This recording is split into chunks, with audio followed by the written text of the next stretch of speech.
സുജിത്ത് എങ്ങനെയാണ് ഈ ഫാഷൻ മേഖലയ്ക്ക് എത്തിയത്? പണ്ട് നമ്മുടെ അജ്മൽ ഖാൻ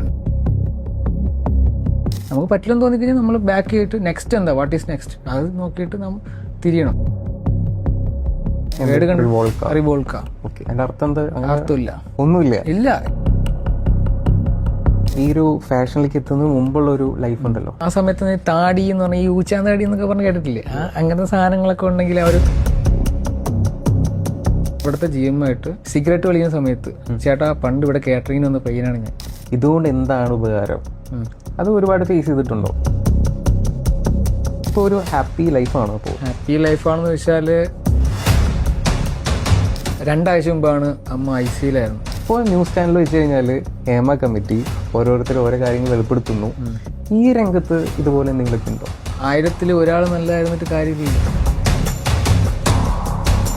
ഈ ഫാഷൻ രംഗത്തേക്ക് വരാൻ വേണ്ടിയിട്ട് ശരീരം വരെ തുറന്ന് കാണിക്കാം എന്ന് പറയുന്ന ഒരു കാറ്റഗറി ആൾക്കാർ വരെ ഉണ്ട്. കൂടെ കിടക്കാനും റെഡി ആയിട്ടുള്ള ആൾക്കാരുണ്ട്. ഇപ്പൊ ഇതൊക്കെ ഓക്കെ ആണെങ്കിൽ മാത്രം നിങ്ങൾ വന്നാൽ മതി എന്നാണ് ഞാൻ പറഞ്ഞത്. ആമസോൺ, മിന്ത്ര, ഫ്ലിപ്കാർട്ട് ഇതിനൊക്കെ കാസ്റ്റ് ചെയ്യുന്നുണ്ട്, കാറ്റഗറി ചെയ്യുന്നുണ്ട് എല്ലാം. നമ്മൾ ഏത് കാറ്റഗറിയിൽ വരും നമുക്ക് ഗൂഗിൾ ചെയ്ത് നോക്കാം. ഒരു ഗ്രൂമർ, നല്ലൊരു പ്രൊഫൈലുള്ള അല്ലെങ്കിൽ നല്ല എക്സ്പീരിയൻസ്, വർക്ക് എക്സ്പീരിയൻസ് ഉള്ള ആൾക്കാരുടെ അടുത്ത് പോവുക.